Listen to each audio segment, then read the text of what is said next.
podcast family. I'm so excited to be here with you today because I have a really awesome guest that I can't wait to introduce you to. The Lord was just so amazing the way he brought Matt across my path. TikTok seems to be the place to be now where people are connecting, and the Lord has done the most amazing stuff on TikTok already, and I just want to praise him for how many people he's brought into my life and just amazing connections that have been made through TikTok with some very special people. And I'm just surrendering to where the Lord is taking this all. Matt, you are our pilot guest. So roll the red carpet out for Matt, because this is Why Jesus Podcast official first episode. I have been waiting for this to take off. So I thought, let me surprise you as being you are the guest that the Lord has chosen to start this whole new journey with. So welcome, Matt. Come on, praise the Lord. Yeah. So I want to just tell my family a little bit about you. Matt is just, well, Matthew Peak, but we call you Matt for short, right? You don't Matt, mind that? that's so good. Yeah. Okay, cool. No, that's everyone calls me Matt. Okay, awesome. So Matt is a husband. He's a dad to 3 of his own biological children, and then can we say dad, to 16 You can say that. rescued girls. I mean, that blew my mind. 16 rescued girls. And Matt and his wife are also directors of an organization which they started in 2017 called Helping Those in Need, and they service the wider East London community. So that's also pretty cool to know exactly where you are. So any of our listeners out in that area can connect with you in person as well. But you're not limited to East London. The Lord's got you all over the place, right? Have we lost you there, Matt? Are you there? Yeah. Yes, I'm here. All good. Okay, cool.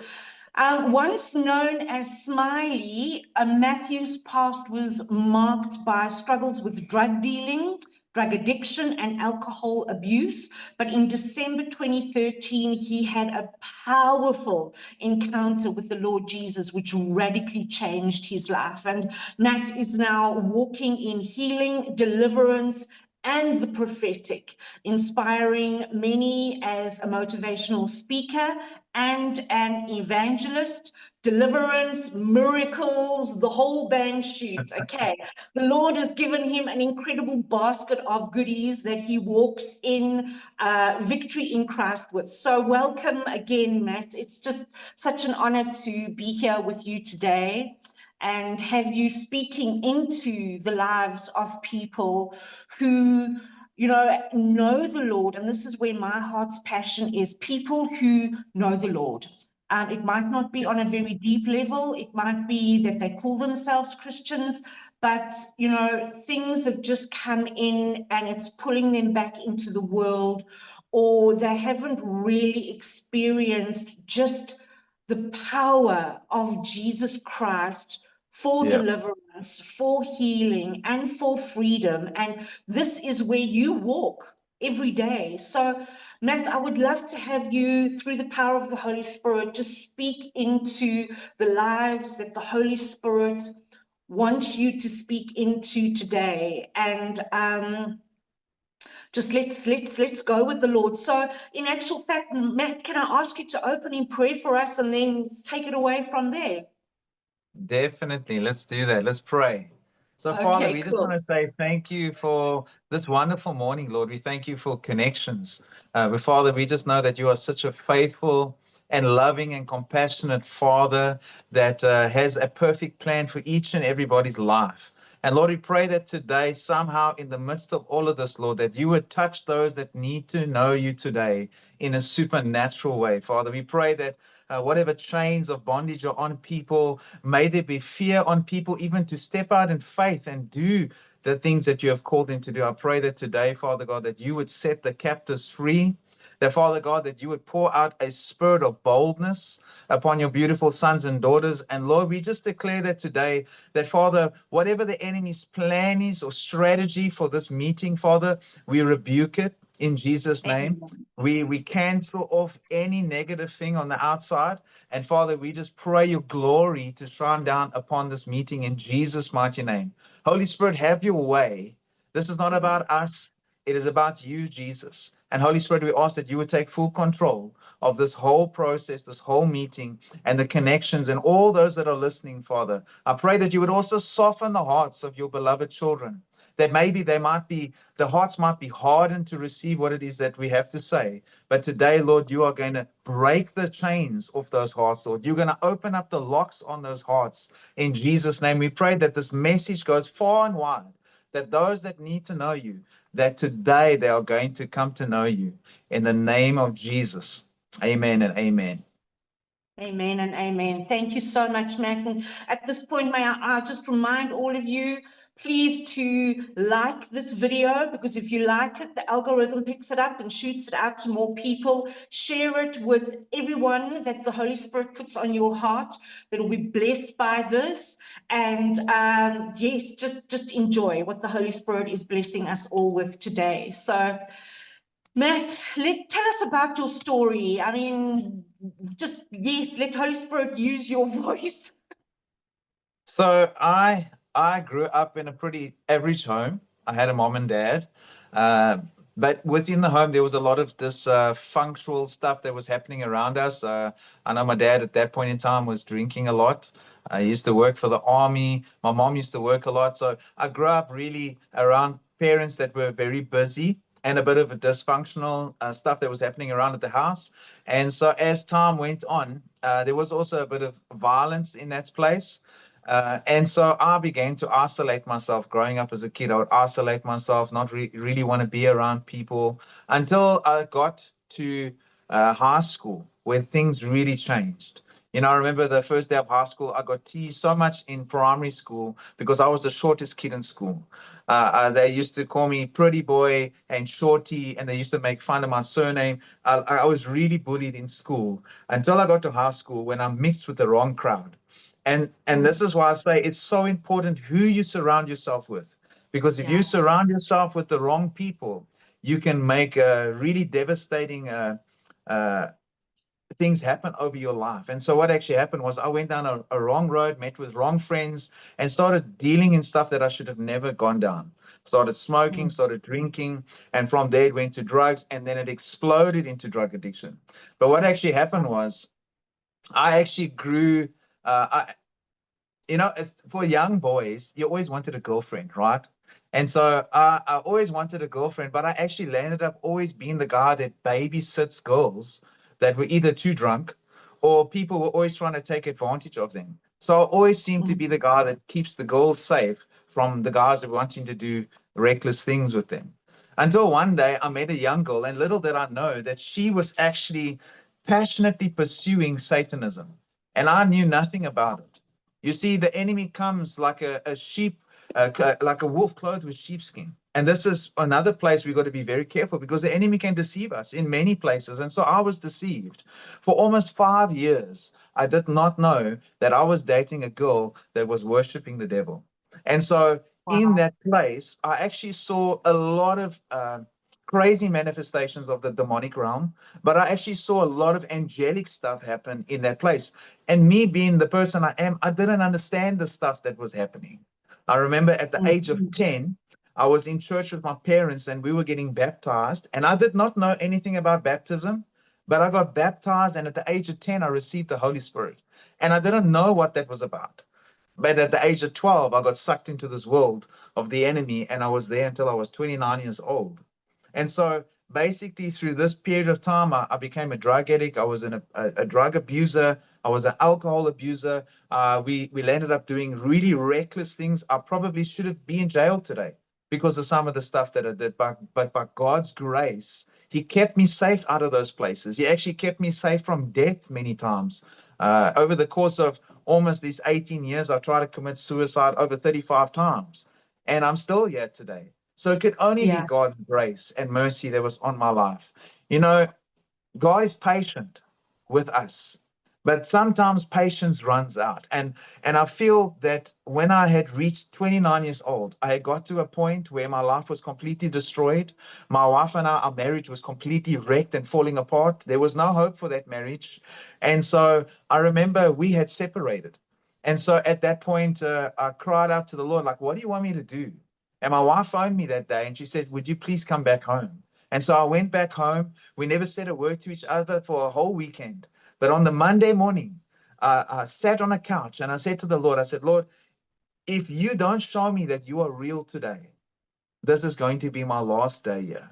I said, if you are as real as what people say you are, I'm begging you, please, to save me today. And that was the day that he came in with all his glory, because I'll never forget that day. I remember sitting in a room. It was small. I could touch the roof with my hand. And we lived in this house that was so dysfunctional. Everything that you could think of happened in that one place. The fighting, the bickering, the smoking, the drugs, the alcohol, everything was in this one place. And now we have a baby on the way. It was just crazy at that time. And so right then and there, the Holy Spirit, I believe Jesus himself stepped into that room. And I remember I heard an audible voice speak to me. But you would think God sometimes he comes with a loving, compassionate voice. So there are a couple of voices that I've heard the Lord speak to me, and he comes in a compassionate voice. He comes in a stern voice to reprimand his children. He also comes in a guiding voice. He comes in a love voice. There's these voices that he comes in, but he came that day with a reprimanding voice. And he said to me, he says, you have known me all these years. And he played a movie reel before me, and he showed me all the days that I was with him, and he showed me all the opportunities he gave me to be with him, and he showed me all the days I chose to run away from him. He showed me all the days that I almost died. He showed me all the days that he kept me safe from death. And so right then and there, he said to me, Matthew, he says, I give you one option. You serve me or I let you go today. And I just couldn't help but say, Lord, I will serve you all the days of my life. And so I surrendered right then and there. And what actually happened was the Holy Spirit arrested me with such power that I couldn't get up off the floor. And the Lord held me down on the floor for over 40 minutes. And the Lord spoke to me. He says, now, because you have surrendered to me, he says, we have three things that we need to deal with. He says, before I let you go, he says, you need to forgive your wife. Then I said, Lord, I can't forgive my wife. And the Lord's answer to me was, then I cannot forgive you. And I fought a battle there with the demonic presence. And eventually the words came out my mouth and I felt something leave my body. Straight after that, the Lord came again. He says, Matthew, I need you to forgive your mom and dad. And same thing happened. The battle was intense. And all of a sudden, as I let the words out, I forgive my mom and dad, another thing left me. But then the battle of all battles came. And it was this battle. The Lord said, I need you to forgive yourself. Because you've held so much on yourself, you have disappointed people, and you blame yourself for so many things that have happened. He says, Matthew, I need you to forgive yourself. And so I fought a very strong battle, which probably lasted like 20 minutes. And eventually the words came out. And as it left, all of a sudden, almost as in an exchange, I received the supernatural peace of heaven for the first time in my life. For the first time in my life, the noises were gone. The voices were gone. It was just absolute silence. Like you're standing out in the mountains in the wild, where there's no cars, there's no noise, it's just perfect peace. That is the noise that I heard that day. And for the first time, I felt in my right mind. And I remember that day, the Lord said to me, now go and do what I've asked you to do. And the Lord called me right from then to start pursuing him. The Lord delivered me from drug addiction instantly that day. I never looked back to drugs from that day. But there were two things that the Lord left me with, was alcohol and cigarettes. Those were the two things that I had to try and deal with, walking this process out with Jesus. And my story is quite lengthy, but eventually at some point or another, I broke free from cigarettes through an event where I was supposed to be praying for people to be getting healed. And no one pitched up that night. And the Lord said to me, he says, Matthew, how can you pray for people to get healed when you yourself are not healed from this? And the Lord said to me, today you lay down those cigarettes. He says, because if you're going to lay hands on people to be delivered, you need to be delivered. And so the Lord delivered me from cigarette addiction that day. He delivered me from alcohol addiction, and I was set free. I've never looked back to those things to this day. And by the grace of God, I have prayed with many people that have been set free from these various things, especially suicide, which was a big thing for me in my life. I've seen many people get set free from suicide, from alcohol addiction, from various things. And it's all by acts of obedience. You know, when God speaks, you need to listen. You need to listen. Yeah. That's it. And so, but throughout this whole process, God started healing my marriage. There was supposed to end in divorce. God healed our marriage. God turned our pain into this wonderful ministry that we have today called Helping Those in Need. He turned the ministry into a place where we also rescue young girls that have come out of domestic violence or abuse or human trafficking. God has rescued my marriage, has given me 3 beautiful children. You know, like I look back at all this and I say, if I had continued pursuing the enemy, I probably would be 6 feet under now or inside a prison cell. But God is a true God of redemption. He is a God of healing and restoration. And if people could just give him the opportunity, you know, it wasn't easy to follow Jesus. Even to this day, it's still not easy, you know, but I can never turn my back on God because I've seen what he's done for me in my life. And it's not by my own works, it's by his glory and obedience. Exactly. Obedience. Yeah. Yeah. You know, Matt, it's just what you're sharing here is, I'm having to fight back the tears, in fact, because it's speaking so much into my life and what I've been through in my life. And God is so good and faithful. You're absolutely right. But you know, the one thing that's standing out for me, in terms of what you've spoken about here, is forgiveness. You know, there's so many of the precious, precious ladies on my TikTok family community there who have responded to some of my posts with exceptional pain, especially, you know, I've done the Incredible Woman of the Bible series there. And when I posted on Tamar, King David's daughter, her rape, the things that Leah endured because she wasn't the pretty one, she was the unloved one. And then Dinah, Jacob and Leah's only daughter, when she was also violated by Shechem. And there's so much pain, Matt, in the lives of women of all ages, young right through until old, you know, where we've had that pain and trauma at a young age, but it's kind of like, you know, moved along with us. And many of these women and young girls want justice. They cannot move into that place of forgiveness and freedom unless they see the perpetrators suffering. Pay a price. You know, and it's understandable, you know, if you've been hurt, there is that part where you want the other person to hurt as much as you did in order to feel kind of like validated and vindicated. So, Matt, can you speak into that importance of forgiveness? Like you said, you had to forgive your wife, you had to forgive your parents. You know, we told, you know, we need to forgive as our Father has forgiven us, but sometimes that's just words that float around here, and it needs to land here in order for it to actually work.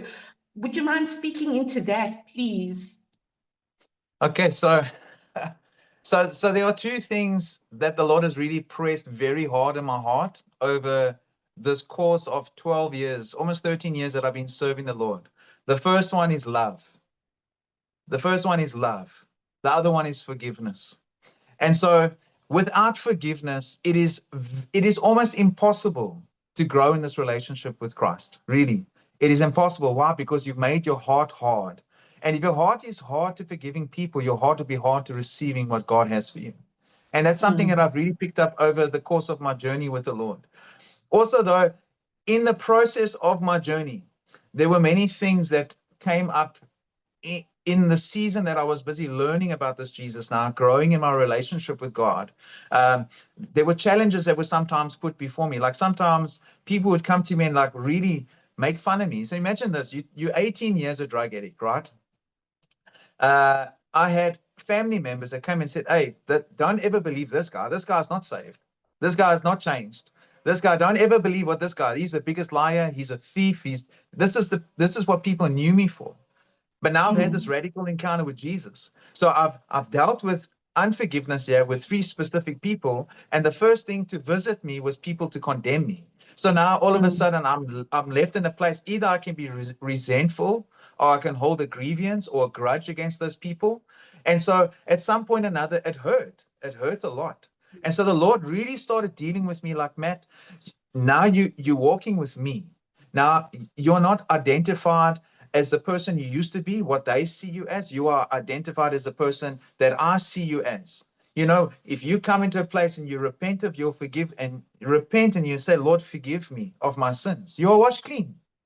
Other people cannot see that you are clean. I am clean according to God, but other people's heart's conditions are not right. You know, and so God needs to deal with the heart condition. And the first thing is to submit. We submit to God. We say, God, well, I'm struggling with unforgiveness, and I really need you to help me in this place because I want to walk in freedom with you. Because if you don't want to grow in a relationship with Jesus, then you won't want to change anything about you. Your life pursuing Jesus is that you want to live a life that is always changing. Changing to what? To become Christ-like. Even the Bible says that we need to become Christ-like, imitators of God. And so all of a sudden I'm in this world and I'm like, man, if Jesus could do this radical thing for me, deliver me out of 18 years of drug addiction, set me free from this bitterness that was holding me down like a prisoner. I was literally in a prison cell. So imagine this, a lot of people put Jesus inside a box and they keep him there. But Jesus was never designed to be in a box. He was designed to be outside. So what actually happens, some of us put ourselves in a box. And so now we trap ourselves under bondage, under unforgiveness and bitterness and resentment. People don't understand those things are like let's just picture a piece of cheese that you leave in the fridge. If you leave it there long enough, it grows a fungus on it. But if you wrap it up nicely and you put it in a packet, it can last much longer. And for many of us, we have bitterness, resentment, unforgiveness, all these personal issues. And what actually happens is it starts to fester on your spirit. And so what actually happens is your spirit becomes contaminated. So it is very hard to see the goodness of God in any situation. So I will share a powerful testimony about how God really changed my perspective on forgiving people. So one day, here I am, a new Christian. It's my 3rd year into this. I'm still learning. Remember, I met Jesus, but I never went to church for 3 years. I met the Lord. I never had no friends. I wrote off all my friends. The day that I had an encounter with Jesus, I lost every single friend. I wrote them off. I shut the door. I never wanted to see any one of them again. You can ask my wife. They used to come and knock on my door.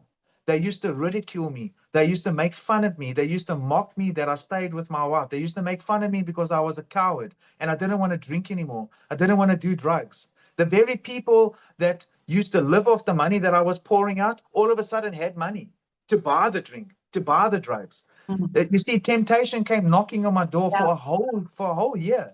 And a whole year I resisted, and eventually those noises went away. So here I am dealing with this unforgiveness and bitterness issue. I've forgiven my family, but now I have unforgiveness and bitterness with other issues. So I remember one day I went, the Lord was speaking to me through a church that I just started going to.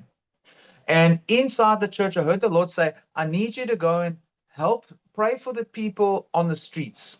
So I decided, let me go and pray for the people in the streets. So I go in my car, I'm driving around. And as I stop at this one place, the Lord said, I need you to get out here and go minister to these guys. I said, Lord, I'm terrified. I don't know what to say. I've never ministered in my life. I don't even know how to let it come out my mouth. The Lord said, just speak about your testimony. Tell them how you met me. And so I went out, I shared my story. And at the end of my story, 19 men gave their lives to Jesus. And so after that, I left, I got in my car, and I gave all glory to God. I just praised the Lord in my car. I think people must have thought I was crazy. And so in an instant, one of the men that was standing there came and knocked on my window. And I thought, oh my goodness, this guy's going to break in my car, you know? And then I opened up the window. I said, yes, man, how can I help you? Is everything okay? And he said, listen, I need to ask you a question. I said, sure. So I got out the car, I went and sat on the side of the road with him, and he asked me this question, which I will never forget for the rest of my life. He said, I said that prayer that you prayed. I received Jesus into my heart, and I believe that he is the Son of God and that he rose from the dead. But how do I know that he's forgiven me? So, I mean, what do you mean? He says, how do I know that he's forgiven me? Because I'm a murderer. You know, here's a guy on the road. Who tells a person that you've murdered people? Nobody tells you that. So I'm sitting there. Two thoughts popped up in my head. The first thought was, yes, I don't want to be with this guy. So now I'm like, how do I talk to this guy? The second voice that popped up into my head, he says, and the Lord spoke to me, he says, Matthew, because he confessed in my name and he surrendered his heart to me, he belongs to me now. And so I said to him, I said, my friend, if you confess with your mouth that Jesus Christ is Lord, and you believe in your heart that he is the Son of the living God, and he rose from the dead, that you are saved and set free. Now you turn away from your wicked ways and you follow Jesus. You know, that man's life radically changed that day. So much so that he was living in the bush where he was staying. Do you know that he was there for, I think, 6 months? That same day, his life transformed overnight. That an elderly couple walked past, said that a voice spoke to them, told them to come look for this man with this colored t-shirt on, and that they need to put him inside the outside room of their house. And so this guy went and lived in the outside room of this house. A few weeks later, he got a full-time job. Here's a guy that's been trapped under bondage for so long and had a radical encounter with Jesus, and because he surrendered his entire being.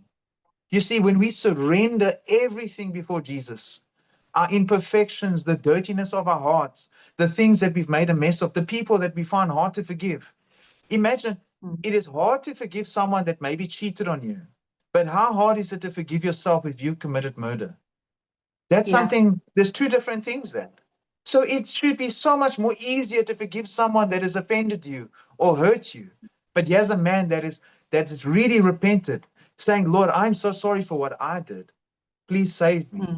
And guess what? Jesus saved him and changed his life just like that.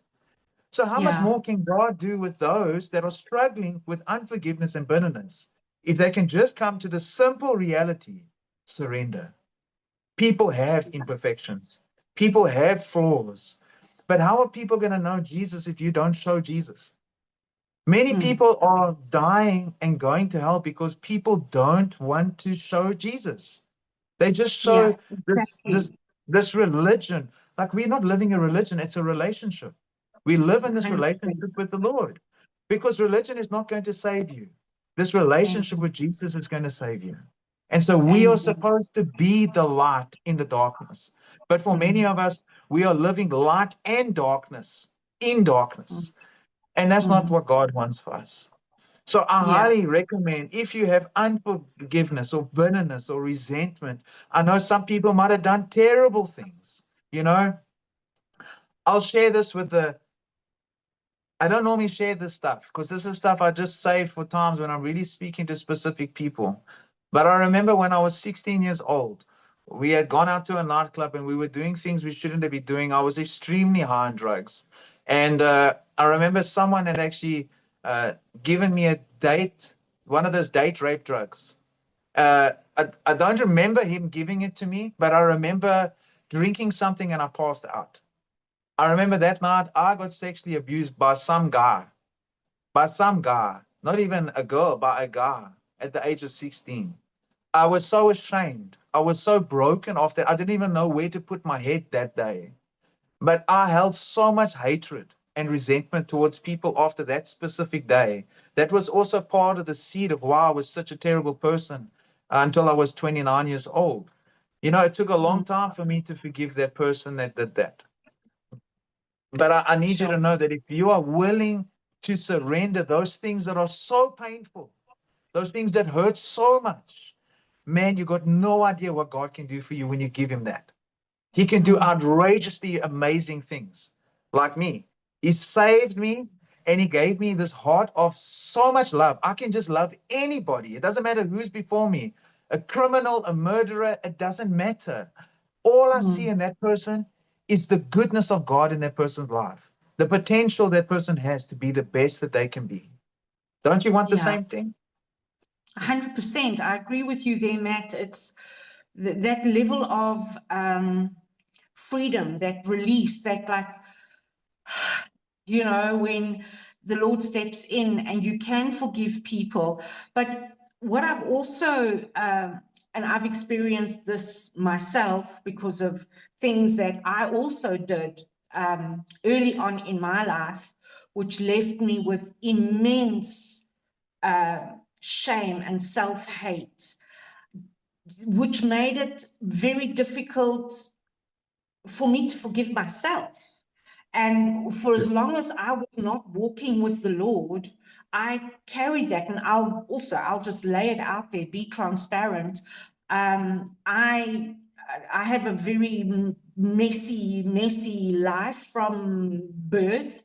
And at 17 years old, I ran away from home and went to Hillbrow. And I was conned into a situation which I thought was a job, but because of my ignorance, naivety, everything, it turned out to be an escort job. And the first dates and everything happened, and I kind of like defaulted back into when I had first been molested and raped at the age of 12. So I went back into that kind of like just froze, and it was, you become like a robot. And the guy then just threw money at me, and I was like, oh, what on earth is going on here? You know, then realizing what I was actually involved in, and then continued in prostitution for, it was about 6 or 7 months. So I also did drugs. I would take slimming tablets. Back in those days when I was 17, which is like a long time ago, 30 years ago, 31 years ago, there were slimming tablets called Thins. And in those days, Ephedrine was still fine. You could buy it over the counter. And I would empty 7 of those capsules into my mouth, swig that back. That is how I would function throughout the day to do the job that I had to do. And then just before the last client, I would smoke a massive joint, then go off to a nightclub, drink and dance the whole night. That is how that was my coping mechanism. But for decades, I carried that shame and that self-hate. So when it comes to having done as a woman, that was my dark past. As a man, there's what you've shared, and there's, you know, things in between that many men and women are probably carrying shame and self-hate about. So when it comes to that self-forgiveness, now we've looked at forgiving others, that process of self-forgiveness, can you speak into that as well? Because that can be so painful and really hold us back on so many levels. Yeah, so, you know, a person can hold so much disappointment against oneself because of things that have happened, the words that have left your mouth, the thoughts that you've thought, or even the actions that you've done. And so that was something that I struggled with. Even now, you must know, like, I know the Lord. I'm growing in this relationship with the Lord in the early stages. And it's something that constantly pursued me. Like, it was always like, yes, Lord, I just don't feel good enough for you. I feel like the stuff that I did was so bad. Like, I don't feel clean from that stuff. I don't think I'm good enough to be in your presence. And so I struggled with that for a long time. Actually, I struggled there for like 6 years after knowing the Lord. And so I remember there was this one occasion. So this is the most important part about trying to deal with this, is don't stop pursuing Jesus, no matter what. If you want to deal with stuff in your life, you pursue Jesus with everything you have. So for me, I was so hungry for God. I was desperate for God. I like, the desperation inside me outweighed everything else, because I tasted this Jesus in the beginning. I had this radical encounter, and all I wanted was more of that. And so all I wanted was, when people spoke about miracles, I wanted to see the miracles. When I saw people getting abused, or I saw women that were raped and I'm ministering to these women, I wanted to make the devil pay. every single day. And so that became my drive to want to change. And so I remember there was this one night, we had a pastor that was sleeping over at our house. At that moment in time, his wife had just had an affair. And so it was quite an emotional time. You know, a pastor friend of mine, he loves his wife, and all of a sudden this truth comes out, his wife had an affair. And so my wife said, listen, let him stay with us for a couple of days. You know, and so he stayed there with us and we ministered to him and we just prayed with one another. We encouraged one another. And so one night my wife said, hey, I have a class that I need to go to, but I can't get there tonight. Why don't you take the pastor and you guys go and enjoy it? So I thought, well, I don't need to go to the class because I'm going to do the class anyway. No, just take the pastor with, just to clear his mind, you know. So we go to this meeting and it was supposed to be a class. And so at our church at that time, we really loved soaking in the presence of God. We loved spending time in his presence. So they would put worship music on and we would just spend time seeking the face of the Father. And so they put this music on. They said, we are not going to teach tonight. Tonight we are just going to seek the Lord. And so they put this music on. They said, find a place to lie down. I lay down. And I was just focusing my attention on the Lord. And, you know, there was some issues I was dealing with at that moment. I was dealing with, like, God, I don't feel good enough for you. Like, Lord, I really feel like I'm disappointing you. Like, I'm still fighting this battle at home with my anger and trying to trust people again and trying to and not let this stuff affect me. Lord, I really need your help. Like, Lord, I'm dealing with hurt that is beyond me, like the pain that I was dealing with inside. You know, when you're trusting for a miracle, like for me personally, I can speak about this openly. My marriage wasn't in a good place because it had been destroyed for so long. It was a process. And so I was trusting God to heal my marriage overnight, but not realizing. I remember the day that day that I got saved. I came into the my wife came into the house and I said to Mary, and I said, I had an encounter with Jesus. She must have thought that I'm crazy as hell. She must have said, no, man. And so I said, I had an encounter with Jesus, like something changed. And I said, Marion, I love you with all my heart. I'm so sorry for everything that I did. I'm sorry that I disappointed you. I'm sorry that I let you down. And her first words to me was, I will hate you for the rest of my life. I didn't expect that. I didn't expect that. And straight away, I heard the Lord say to me right away in that moment, he says, Matthew, I have healed you. Now let me heal your wife. And all of a sudden, those words that hit me in my chest fell away because I knew the same God that saved me was the same God that's going to deal with my wife. And so I trusted God. But sometimes we become impatient. And so we're waiting for things to happen in our time, but God does things in his time. Even now, all these years later, I still get a bit impatient. I think many Christians sometimes get frustrated.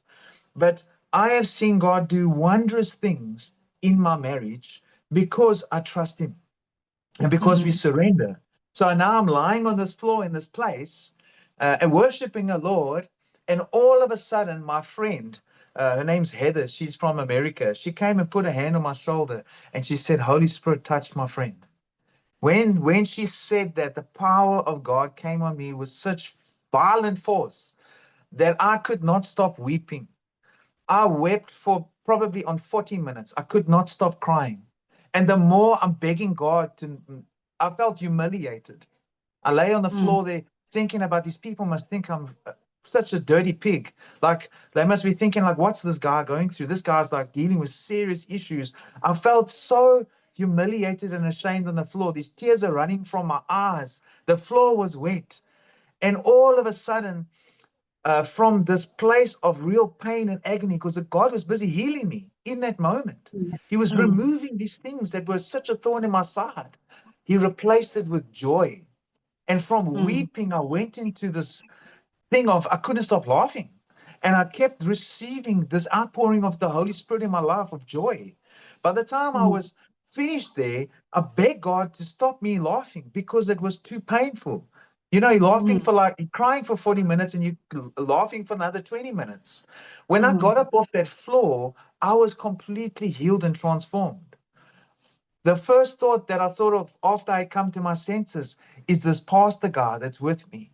And when I looked across at the way, man, he was doing exactly the same thing that I was doing. He was weeping and he was laughing and he was weeping and he was laughing. if I can give advice to anyone that is looking for reconciliation and restoration, is do not stop seeking the Lord. Really, you got to be really hungry for God. God, God wants to do far more than what your human mind can even fathom. I never expected to have that encounter on the floor. But before that encounter, up until that encounter, my desperation for Jesus was so much. I just wanted more of what he had for me. And if I didn't pursue him that way, I don't think I would have had that encounter. Because God knows our hearts. He knows what we need in every right moment. And so God knew in the perfect moment that I was going to go to church with a pastor. I was going to go and deal with pain just like the pastor. I was going to go and heal the same as what the pastor was going through. And God brought restoration and healing. Do you know that that pastor, through that radical encounter, went from there to Cape Town and is now preaching the gospel with fire in the prisons of Cape Town? Oh, Just by amazing. Amen. just by something. And I spoke to him a year ago, and he's on fire for Jesus. So where Satan came to kill and destroy, Jesus came to heal and restore what the devil was trying to annihilate in that guy's life. Mm-hmm. Amazing, amazing. Thank you so much, Matt. And, I mean, I've been walking fully with the Lord only for 8 years. And, just now as you were talking, I was like, you know what? That experience that I had when I ran away from home was not 31 years ago. It was 41 years ago. Oh, my goodness. So it's like, oh my God, I'm 58. That was 41 years ago. But, it's that walk with the Lord. We have these radical encounters and experiences with him, but we get to meet Jesus. He is maturing us in our walk. It's a process of sanctification. It's not like encounter, boom, everything Yes, sorted out. it's a And process. I have been lamenting before the Lord these last few days around something that is really a big deal for me in my life right now. And I need clarity. I need freedom. I need to know what the root of this thing is. I need to know where it stems from, just all these questions that I've put before the Lord. And I believe he's just spoken to me through you.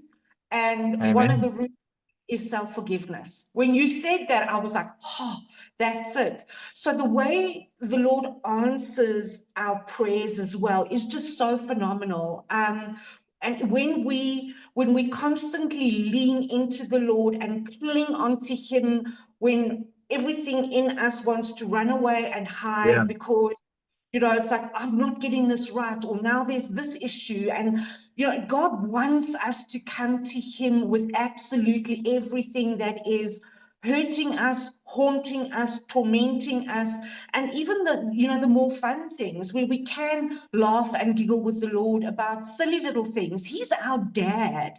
And what was a big shift for me with the Lord was when I really realized he's my real dad. And just the way I feel towards my 4 children, when they need something, when they're in pain, I know exactly when something's not right. And my instinct is I want to help them. I want to hold them. I will move heaven and earth to help you get through the situation. And the Lord showed me what I feel towards my children is how he feels about me and every one of his children. Exactly. And that was awesome, because that helped me to go, okay, I can go to my Father about this. Lord, I'm struggling with this. And, it's not that we have to, what I also realized, which helped me, is that I don't have to eat carpet every morning for 3 hours and smear the carpet in snot and trana for him to forgive me. That I can, no matter what I'm doing, I can stop in that moment and go, Father, it's really confusing right now, and I'm feeling so overwhelmed right now. Please just help me. I need your strength to understand this. That helped as well, because I kind of would delay the process, because I had to go into my secret place and close the door and lie on the floor and, repent and cry and all of that. So, maybe just for some people who think it needs to be that way before the Lord will even hear us or consider our prayers. The relationship with Jesus is 24/7, no matter where you are, what you're doing, how you're doing it, where you're doing it, just to speak to him. And then he will speak to, he will answer our prayers in the most incredible ways. Like I just said, he's just given me the first clue to what I've asked for in what you've said. So thank you so much, Matt. It's been amazing sharing this time with you and just, hearing what you are speaking into.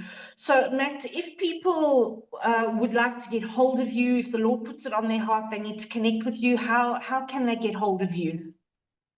Well, they can drop me a WhatsApp on my number, which is 084-313-4592. Or they can follow our TikTok account, which is Matthew_Peak Evangelist, or Evangelist _Matthew_Peak. And if you want to really get hold of us, you can go to our Facebook page called Helping Those in Need. You'll see the logo has got a big red hand on it, and you can drop a private message there in our messenger box there, and then I will respond to you via that way. Okay, great. Well, I'll put all of those details in the description below so that people have got that. And Matt, as I say, it's been awesome chatting with you, and God willing, we can do more of these chats together if you're up to it and the Lord says I'm always up to it. Anything for Jesus. I'm super keen. That's so great. Matt, is there anything you would just like to leave our listeners with as we close up today's session? Not that this is the last one. So, in this journey, because our relationship with Jesus is actually a journey, and it's going to be a journey until the day that you meet him. It's going to be sometimes an amazing roller coaster ride, and sometimes it's just going to be a crazy roller coaster ride. I've seen God's supernatural hand of provision. I've also walked through some of the craziest of storms, but yet God has always been faithful. He's faithful to those who are faithful. And I urge you that if you are a passionate lover of Jesus, or maybe you've just started walking with Jesus, it's a process. Don't put yourself under too much pressure. I remember starting this journey with Jesus because I'm a heavy thinker. I think about everything. I rationalize everything. That's just my DNA. I'm like thinking, well, gee, I need to fix this now. I need to get that done now. I need to get this done now. And you pointed out something which is probably one of the greatest key elements of my whole journey, is that we mustn't look to God as God. We must look to him as our true Father, which he is. He's our Father, because when an earthly father or your earthly mother fail you or disappoint you, he never failed you. He never disappoints you. And he said he'll never forsake you and never abandon you. He'll never leave you. He's there all the time. And we need to grasp, if we can grasp that reality, that he is our Father, and that we can communicate with him all the time, as if you had your best friend next to you, because that's what he is. He's not just your father, he's your best friend. He's there with you in the best. He's there with you in the worst. There might be days when you don't hear from him at all. Doesn't mean that he left you. He's still there. Keep seeking him, and I promise you, you will find him. There's a thing that says, knock and that the door will be open to you. Knock. He stands at the door and he knocks. All he wants you to do is open the door and let him come in. Don't give him a slice of your heart. This is something that I learned in the first beginning stages of my journey with Jesus. Don't give Jesus a slice of your heart. Your heart's not a piece of cake. He doesn't want just a piece of your heart. He wants your whole heart. Because when you give him your whole heart, you surrender that whole thing to him, you give him full access to your entire life. And he can radically transform your life. Some people's lives can be transformed in 5 seconds. Some people's lives can be transformed in 5 years. Everyone's journey is different. No one's journey is the same. I remember that, I don't know if you know a minister or evangelist by the name of Todd White. Yes. So Todd White and Reinhard Bonnke were two of the men that I really looked up to in the beginning stages of my journey with Jesus.